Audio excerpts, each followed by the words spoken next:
Após o empate em 1-1 diante do Goiás, o técnico Dorival Júnior explicou algumas das suas decisões tomadas durante o jogo. Com muitos desfalques na partida, o técnico do Flamengo tirou Everton Ribeiro de campo aos 17 minutos do segundo tempo, substituído por Arrascaeta. Em entrevista coletiva, ele disse que o camisa 7 passou mal horas antes, que mesmo assim suportou muitos minutos em campo. O Everton foi valente e guerreiro hoje, porque ele teve uma indisposição grande no hotel, talvez nem entrasse em campo. Mesmo assim, ele suportou 60 minutos. Talvez tivesse que tirá-lo até um pouquinho antes.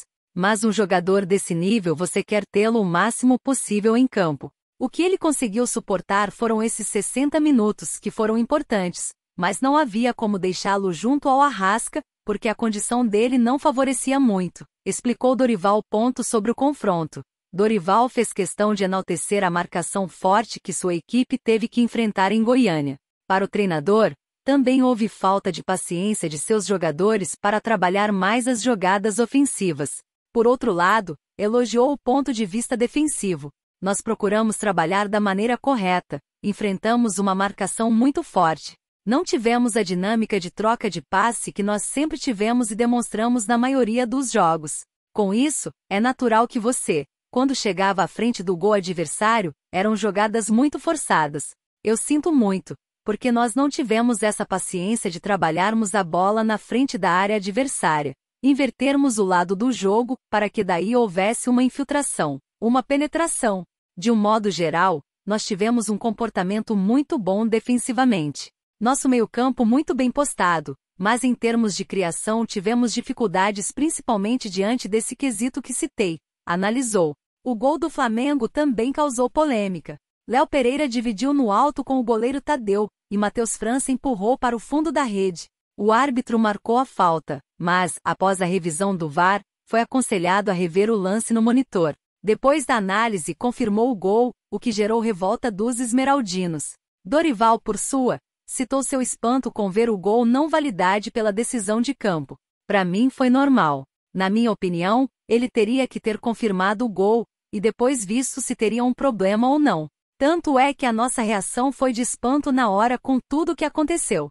Mas tranquilo, vamos em frente, disse. Na central do apito, a comentarista Fernanda Colombo achou que houve falta no lance. No próximo domingo, às 16 horas, o Flamengo faz o clássico com o Fluminense pelo Brasileirão. Antes, o time de Dorival Júnior enfrentará o São Paulo pela semifinal da Copa do Brasil no Maracanã. O rubro-negro tem vantagem após a vitória por 3-1 no jogo de ida. Mais trechos da coletiva de Dorival Júnior. Comportamento tático do time com as substituições. De um modo geral, a entrada de cada um contribuiu de uma maneira ou de outra, a entrada melhora. Em muitos momentos, ela melhora em alguns quesitos, outros não. É um fato natural, porque você tem que ter uma adaptação rápida a uma situação que esteja acontecendo. Eu abri do lado Rodinei, porque ele tem essa característica de poder partir para cima, de ser importante em jogadas que ele venha com a bola dominada. E com isso, fazendo uma dobra com o Matheus, nós poderíamos estar reforçados no sentido defensivo muito bem, e ofensivamente ele poderia uma possibilidade em aberto, porque ele tem um 1x1 muito agudo.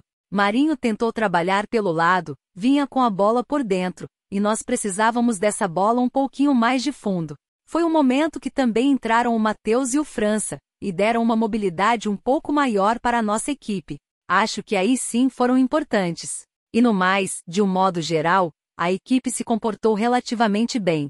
Não com a criatividade que nós sempre tivemos, porém, um jogo que nós temos que entender que foi muito difícil, muito complicado de ser jogado. Vitor Hugo como referência no ataque. O que nós queríamos com o Vitor era uma característica que ele tem. Ele sai bem da marcação, ele flutua muito bem.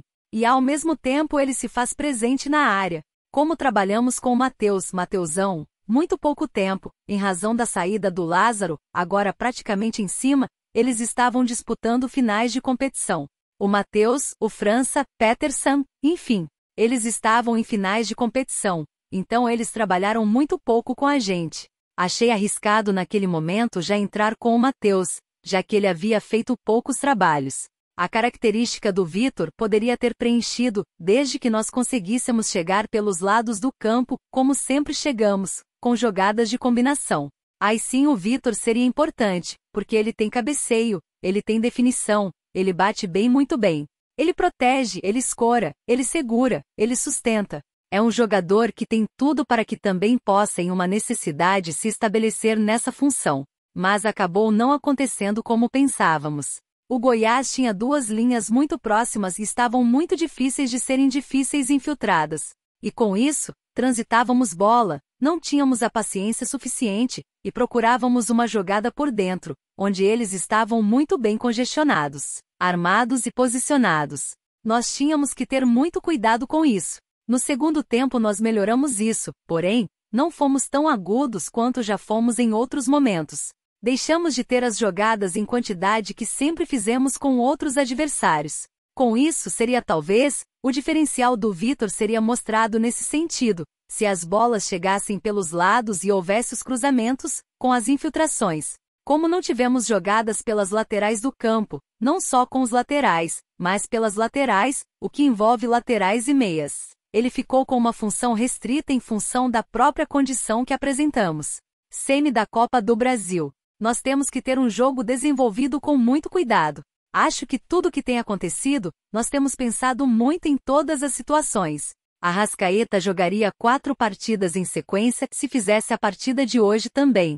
Nós estamos tentando, não é poupá-lo, mas evitar que uma situação se agrave. Por isso, nós estamos tendo todo o cuidado possível com alguns jogadores, para que não aconteça o que tem acontecido na maioria dos jogos que nós temos acompanhado. Sempre um jogador saindo com uma fisgada em algum local. Isso aí está mostrando o quanto é desgastante, não o ano que estamos fazendo, mas os 2 anos de competições. O número de jogos absurdos, isso aí a gente já não vai mais falar. Tem minado a capacidade das equipes de restabelecerem os seus times principais. A prova disso é o São Paulo hoje ter jogado com uma equipe totalmente modificada. Palmeiras na rodada anterior, jogou com uma equipe totalmente modificada. Será que nós estávamos errados esse período todo que assim o fizemos? Exigiram a equipe principal contra o Ceará. Se tivéssemos feito, vocês viram a exigência do jogo contra o Vélez no meio da semana? Será que teríamos o fôlego que tivemos para virar aquela partida? É por isso que eu questiono muito e sigo aquilo que todos nós programamos internamente. Temos um departamento que trabalha única e exclusivamente com isso e nos respalda com muitos dados. Acho que existe sempre uma ansiedade para quem joga, mesmo tendo um resultado como esse favorável. O futebol prega peças. Do outro lado, tem uma equipe muito bem preparada, treinada e com qualidades. A equipe que é finalista da Sul-Americana, então não é por um acaso que está na situação que está. Teremos um grande jogo, pode ter certeza disso. Isso serve de alerta para a nossa equipe, virada do São Paulo sobre o Atlético Goianiense, para que não cheguemos a um momento como esse. Por isso que vai a campo a melhor equipe possível. Distância do líder Palmeiras. Nós temos 11 rodadas a serem jogadas. Tudo pode acontecer. Assim como o Palmeiras pode confirmar a condição que apresenta nesse momento. É uma diferença respeitável, mas vocês já viram muitas viradas em vários campeonatos. Aconteceu isso com o próprio Flamengo, em 2009, era 14º colocado. E em 2020 da mesma forma.